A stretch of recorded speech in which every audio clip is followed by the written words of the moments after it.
y la situación económica no era complicada porque Estados Unidos iba a comenzar agresivamente a levantar sus tasas de interés en ese momento. Entonces, esa expectativa de tasa de interés, porque uno tiene que definir cuál es la tasa de interés a largo plazo. Entonces, esos son factores de riesgo que tienen que ser ponderados y que se reflejan en la tasa de descuento.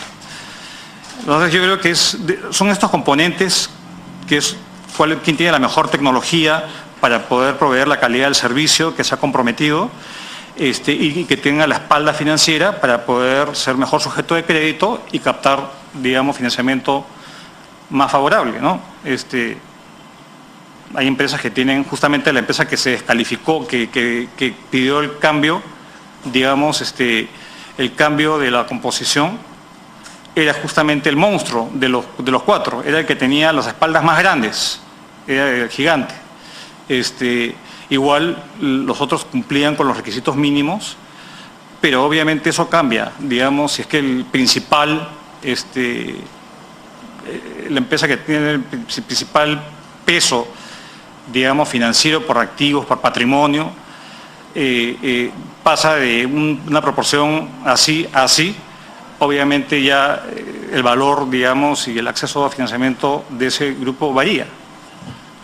Entonces, explicarle, digamos, no quiero entrar con un tema más pedagógico, pero eso determina obviamente los montos, digamos, no sé si lo he enredado o le he dado más luces a través de la presidenta. Gracias. Cuando habla de este monstruo que tenía las espaldas más grandes, el gigante, el que está hablando en ese momento, ¿a cuál de las empresas se está refiriendo? A la empresa GDF Suez. Ante esta comisión, y voy a detenerme acá para no perderme de lo que usted acaba de afirmar, porque tengo 3 preguntas pendientes todavía con respecto a los costos del proyecto. Primero, que los miembros del comité han afirmado ante esta comisión de que en ningún artículo de las bases está contemplado como impedimento para participar el cambio en la composición interna del consorcio. En ninguno.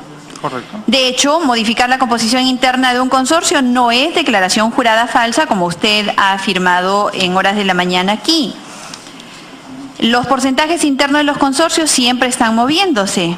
Ellos, bueno, si no, tendrían que quitarle las concesiones a los mineros, por ejemplo, que están permanentemente variando su composición en temas de participación. Además que, como le decía al iniciar la pregunta, los miembros del comité que han estado ante esta comisión han afirmado que no estaba en las bases y además, de acuerdo a la versión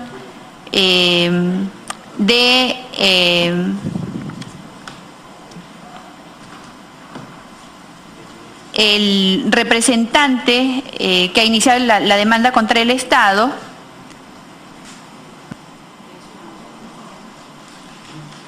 las eléctricas. Sempra. Sí, los representantes de Sempra afirman que no perdían ni la capacidad financiera ni la capacidad técnica para poder seguir participando.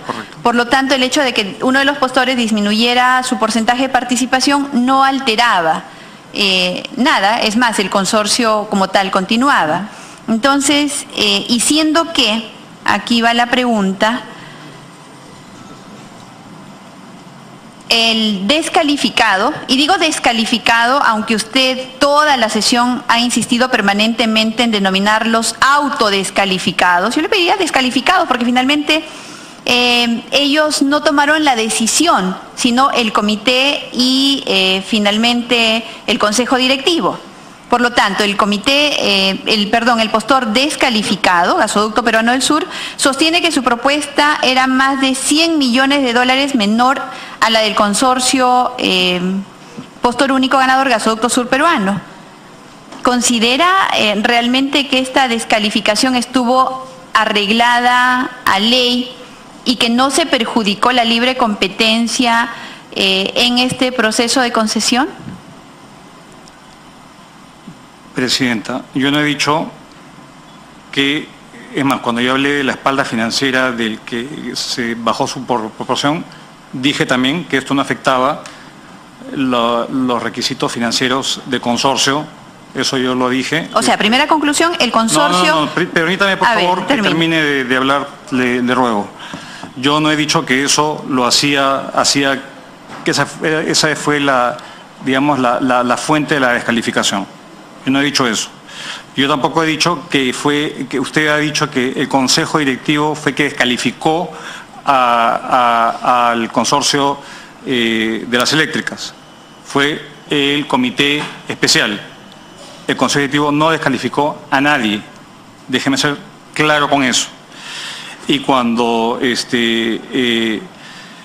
usted dice, digamos, es un tema obviamente producto de esta investigación, que no habían causales para cambiar conformación y tal, le voy a leer dos cosas. En las bases dice textualmente: la falta de veracidad o insuficiencia en los datos o en la información presentada por el postor en este concurso ocasionará que el comité lo descalifique en cualquiera de sus etapas. ¿Y qué cosa fue lo que declaró el consorcio descalificado? Por medio de la presente declaramos bajo juramento que la información, declaración de certificación y en general todos los documentos presentados en el sobre 1 permanecen vigentes a la fecha y permanecerán de la misma manera hasta la fecha de cierre. Entonces, el tema es que esto no es cierto, porque introdujeron una carta que hizo que falten a la veracidad, como el juez del fallo que leí anteriormente lo dijo. Entonces, esa es la fuente de la descalificación que está contenida en las bases.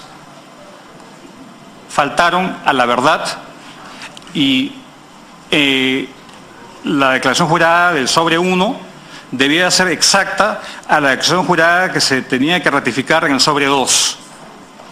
Y no fueron exactas, porque metieron un documento 8 minutos antes. Y lo último, que usted habla de una diferencia de ofertas, eso no tiene ninguna validez legal, porque ellos, al ser descalificados, el notario determinó, para no viciar el proceso, de que se le devolvía el sobre al consorcio descalificado y le adjudicaba la buena prueba abriendo el sobre 3 la oferta financiera de quien efectivamente fue adjudicado. Y después el grupo, yo lo vi en la televisión, se fue a otro lado y sacó un papel y sacó esto y llamó a la prensa. Entonces, ¿por qué, si no es parte de un proceso formal donde había notario público para certificar que se cumplía el proceso, saca un monto y dice, no, yo oferté 7.100? O sea, entonces, eso es un vicio, esa fuente de información ya es sujeta a evaluación, sujeta a judicialización, digamos, pero eso no fue parte del proceso formal, porque quien tenía que abrir el sobre que determine las ofertas económicas era el notario, y el notario solamente abrió el sobre 3 con la oferta financiera del consorcio que no fue descalificado, no abrió el sobre del consorcio que fue descalificado. Entonces cualquier acto es una suposición y usted siempre apela a ser objetivos, eso es un dato objetivo. Correcto, vamos a los datos objetivos entonces. No fue sino el comité especial el que descalificó, ¿no es cierto? Fue el comité. Fue el comité especial. Fue el comité especial. Entonces no se autodescalificaron, lo descalificó el comité especial. Y en todo caso, el Consejo Directivo no podría descalificarlos, de hecho, pero no atendió oportunamente el oficio que enviaron el 24 de junio. Usted dice, ¿por qué no? Porque no, pues, porque no era parte usual que alguien presentara un oficio pidiendo algo que no estaba contemplado en la práctica usual en este tipo de procesos. Sí, por favor. Lo que, como reiteré, ellos pedían 3 días adicionales, moverlo 4 días y 3 días. Moverlo del 26 de junio la presentación de los sobres 2 y 3 al 30 de junio y la adjudicación del 30 de junio al 3 de julio. Eso es lo que ellos pedían. Y decían que no conozco conocimiento, digamos, más allá del correo electrónico que salió en prensa. No decían por qué no, si un tema de permisos dentro de sus empresas, no, sabe Dios. Lo real es que presentaron, digamos, llegaron a la fecha. Era un bluff, tal cual cito al ex director ejecutivo de Proinversión. Entonces, ¿de qué estamos hablando? O sea, si finalmente presentaron, es que podían presentar. Si no, no hubiesen presentado. Señor Castilla, es su suposición también. Bueno, pero es la fuente también. Lo del bluff me imagino que también es una suposición suya. Es una suposición, pero si entonces seamos objetivos, que es lo que estamos pidiendo en esta sesión. Bueno, el objetivo es que no se atendió la solicitud de ellos el 24 de junio. El Comité de Seguridad Energética no la atendió. Así es, eso es el objetivo. ¿Sí? Y finalmente el objetivo, con respecto a lo que acaba de afirmar, también es que en el estado judicial en el cual se encuentra este proceso, le han dado la razón a los que fueron, de acuerdo al Poder Judicial, indebidamente descalificados. Ese es el estado actual. Y el objetivo es que está en apelación. El estado actual con resultado, ¿no? Porque finalmente está en apelación en espera de una sentencia definitiva, pero el estado actual del proceso le está dando la razón a quienes han demandado por indebida descalificación. Señor Castilla, volvemos al costo del proyecto. ¿Tomó conocimiento el Comité de Proinversión de la tasa interna de retorno para el Estado del proyecto del gasoducto? ¿Puede repetir su pregunta, por favor? ¿Tomó conocimiento el Comité de Proinversión de la tasa interna de retorno para el Estado del proyecto del gasoducto? Me imagino que sí, parte de su trabajo, ¿no? El comité, está hablando usted del Comité Pro Seguridad Energética. Sí. Evidentemente sí, sí, ellos fueron los que aprobaron eso. ¿Y de la tasa interna de retorno del mismo proyecto para el concesionario? Sí.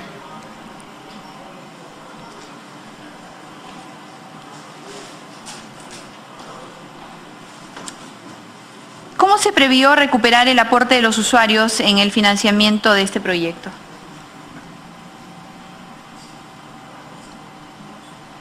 ¿Cómo se previó devolver el aporte? No, el aporte era un cargo que se le hacían a los usuarios eléctricos para financiar el mecanismo de ingresos garantizados y que al final, ¿cuál era el beneficio? El beneficio era tener también eventualmente una reducción de las tarifas eléctricas.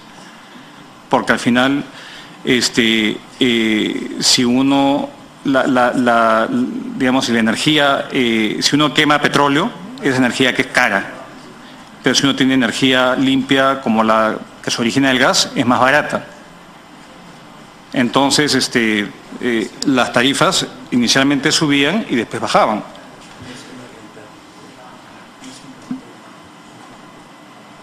¿A cuánto asciende la tasa interna de retorno para el Estado en el proyecto del gasoducto?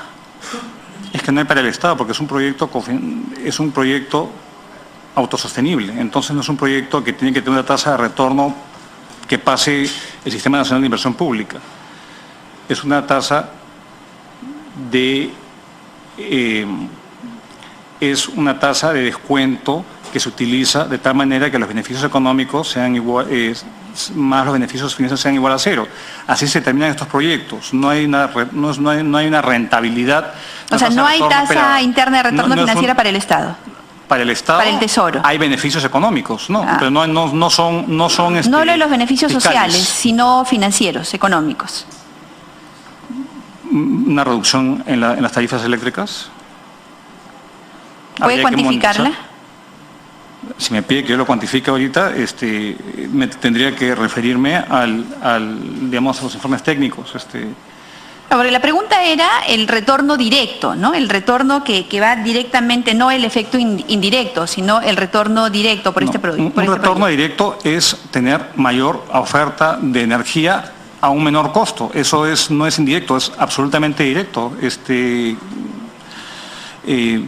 Uno podrá decir el tema de la seguridad es un tema, digamos, intangible, un seguro, sí, pero directamente esto aumentaba la oferta de gas a un menor precio en el tiempo. ¿Y la tasa interna de retorno para el usuario de electricidad? La tasa de retorno, me está preguntando temas extremadamente técnicos y yo no tengo el modelo financiero acá para poder explicárselo con detalle. Tendría que apelar, y si usted gusta, puedo revisar el informe del consultor de transacción y sacarla de ahí. Pero yo ahorita no tengo esa respuesta, señora congresista. Vamos a agradecer si puede hacerlo llegar. Correcto. ¿Me puede repetir exactamente qué cosa quiere para anotarlo? La tasa interna de retorno para el Estado de este proyecto y la tasa interna de retorno del mismo proyecto para el concesionario, además de la tasa interna de retorno para el usuario de electricidad. Se me quedó pendiente en la anterior afirmación algo. Usted ha afirmado que legalmente la afirmación del gasoducto peruano del sur con respecto a que su propuesta era de 100 millones de dólares menor a la del consorcio vendría a ser una especie de ficción, porque nunca se abrió el sobre. Pero sin embargo... No lo abrió el notario. Sin embargo... Era el único autorizado a abrirlo en ese acto público. Sin embargo, la propuesta existió y estaba allí. Eso se y era 100 millones de dólares menor a la del consorcio que finalmente fue declarado ganador ante de acuerdo al Poder Judicial, descalificado indebidamente el otro postor. Bueno, de acuerdo al notario que tenía la facultad legal según el marco de promoción de la inversión, era el único que podía determinar cuál era el sobre que habría. Yo puedo tener varios sobres en mi bolsillo, saco uno o saco el otro.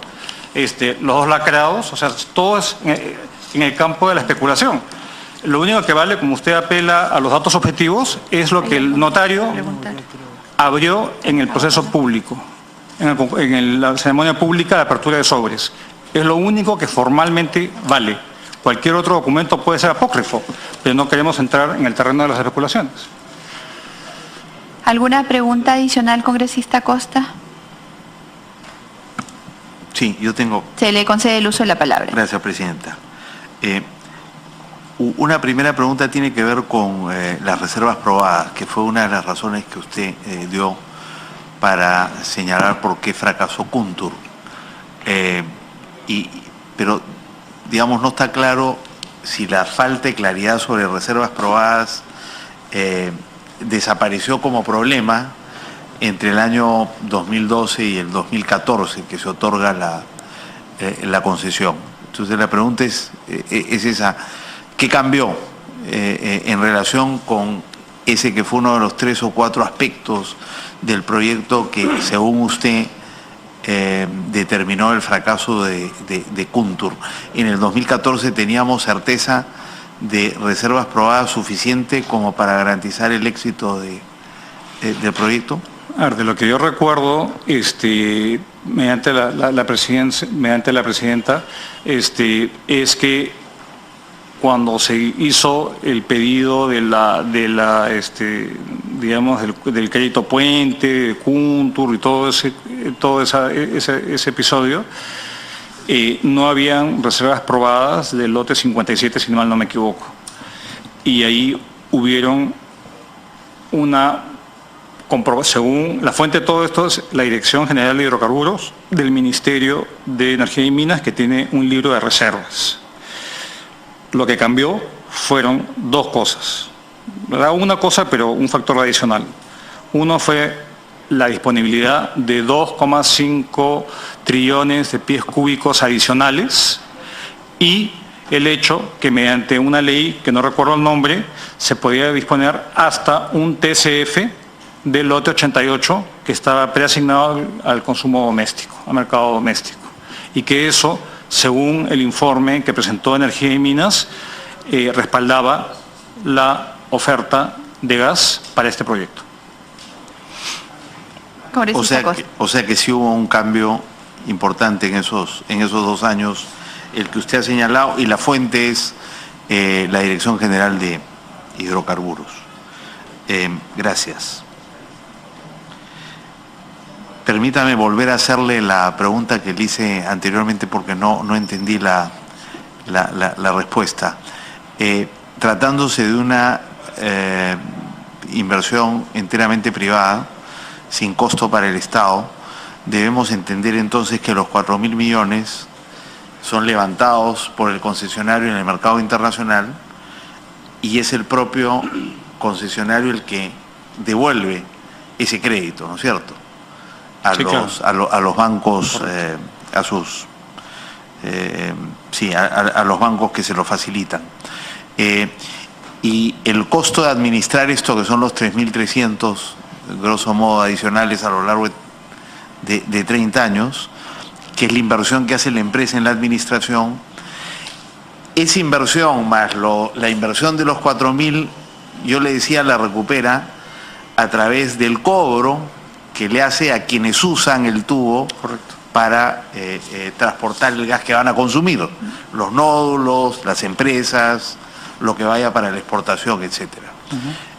Yo le hice esa pregunta y usted me dijo que no, y me dio una respuesta que me confundió. Entonces, si le formulo la pregunta de esa manera, la respuesta es sí. Obviamente que sí. Lo que pasa que me excuso, estoy un poquito cansado. Todos estamos cansados. Llego de viaje anoche, entonces me excuso por no estar arreglando correctamente, Presidenta. Para responder, es mediante los ingresos que generan los flujos del proyecto, evidentemente, y la capacidad de tener mejor tecnología para tener costos más bajos. Entonces, tiene que haber flujos. Ese proyecto tiene que generar flujos financieros. Digamos, si no se generan flujos financieros del usufructo del gasoducto. Los consumidores industriales pagarán, digamos, por el uso de la conexión en boca de pozo, del gas, las mineras que lo utilicen, digamos, los concesionarios del nodo energético en Hilo y en Mollendo también pagarán por eso, son los ingresos que genera el proyecto. Obviamente los costos son los costos, digamos, de operar y mantener en ese periodo de tiempo. Y lógico. Aparte están los costos financieros. Y entonces acá la tarifa, es decir, el costo es importante, ¿no es cierto? Porque va a ser el mecanismo a través del cual se recupera la inversión y se hace una ganancia. Esos costos están establecidos en el contrato como, digamos, libres completamente para ser fijados por el concesionario, o eso es un asunto que está regulado con precisión entre una franja, digamos, posible de precios. Le pregunto por la siguiente razón, porque si eso es así, entonces, ¿por qué la preocupación por el costo del proyecto? Si el costo del proyecto lo asume el privado, ¿por qué nos preocupamos tanto con que sea 7 o sea 10 o sea 15? Me imagino que la razón por la que nos preocupamos es porque en función de ese costo vamos a determinar una tarifa, y si esa tarifa es muy alta y muy onerosa, quien va a terminar pagando no es el Estado, sino son los consumidores. ¿Cierto? Sí. O sea, acá... ¿Cómo entonces está concebido, para terminar la idea, cómo está concebido que el proyecto sea exitoso en términos de permitirnos hacer uso de un recurso que ahora no tenemos, que es una alternativa, digamos, al recurso que ya tenemos con Camisea, pero que si se nos cae Camisea nos quedamos sin la mitad de la energía del país? Yo creo que lo he explicado bien. Pero ¿cómo garantizamos que esa inversión nos asegure energía barata y a precios competitivos para los consumidores? No nos quedemos, digamos, hipotecados a una empresa que nos va a cobrar una energía carísima, digamos. A ver, por su intermedio, Presidenta. Yo creo que obviamente que es un mercado regulado, digamos, y Ocinermin, que es el encargado de velar por las tarifas eléctricas, y el COES, que es el sistema, digamos que existe, son los que velan por, y todo esto está contractualmente determinado. Digamos, de vuelta, no soy experto en temas tarifarios, pero evidentemente esto es así. El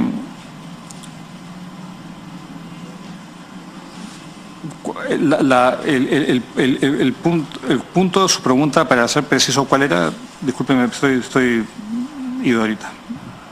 O sea, yo digo, de qué nos preocupamos tanto de cuánto cuesta el proyecto.